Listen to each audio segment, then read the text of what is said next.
सद्गुरुवे नमः।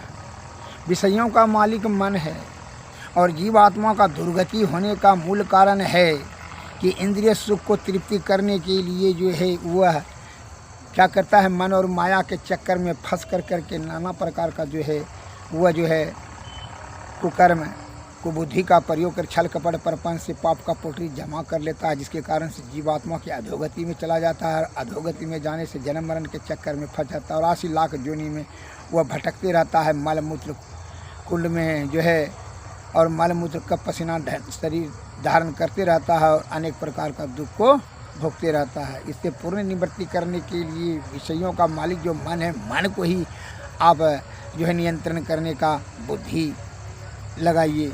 उसके लिए आपको संत महात्मा लोग के शरण में जाएंगे, बताते हैं संतों ने कहा है कि जो है मन जो है सुषुम्ना नाड़ी में जब ध्यान जाता है तो अंधकार प्रकाश और शब्द मंडल के ऊपर में जो अनाहद शब्द होता है, उसमें जब वह शब्द में जो ध्वनि होती है, ध्वनि में जो ज्योति है, वही ज्योति में मन जो है क्या होता है, मन लीन हो जाता है और तब यह निर्मल और शुद्ध पवित्र हो जाता है जीवात्मा। तब सभी विषयों से यह छुटकारा हो जाता है, जब 14 इंद्रियों से छुटकारा हो जाता है तब वो जो आदि शब्द मिलता है, आदि शब्द से धीरे धीरे निःशब्द में परिणत होकर के वह कैवल्य ब्रह्म पद की प्राप्ति होता है, अर्थात जीवात्मा परमात्मा की प्राप्ति कर लेता है। फिर आवागमन का चक्कर उससे विमुक्त हो जाता है, फिर शरीर धारण करने का कोई ज़रूरत नहीं है।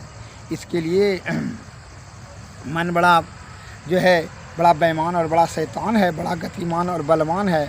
इससे बचने के लिए संतों ने यही कहा और एक उदाहरण देते हैं कि मन को नियंत्रण करने के लिए क्या करना चाहिए। हमेशा ध्यान सुषुम्ना में ध्यान लगावे, उसको जो है उसी पर ध्यान लगाते रहे हरदम।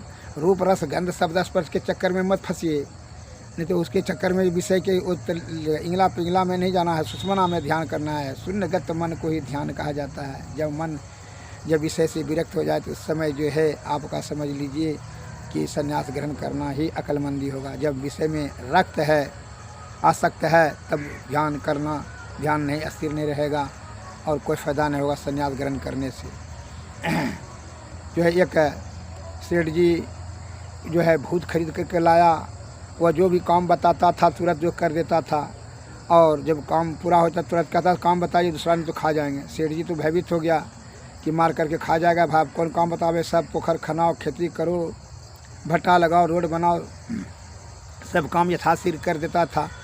अब तो परेशान हो गया, अब जो है बड़ा मुश्किल हो गया। गुरु को पुकारा, गुरु आया, कल क्या बात है, कल के देखिए ना यह भूत ने बड़ा हमको परेशान कर दिया, तो कोई काम ही नहीं। कल के सही तो बाँस बनवाया, कहा इस पर जो है कहो बोलो कि 10 बरस तक इसको चढ़ते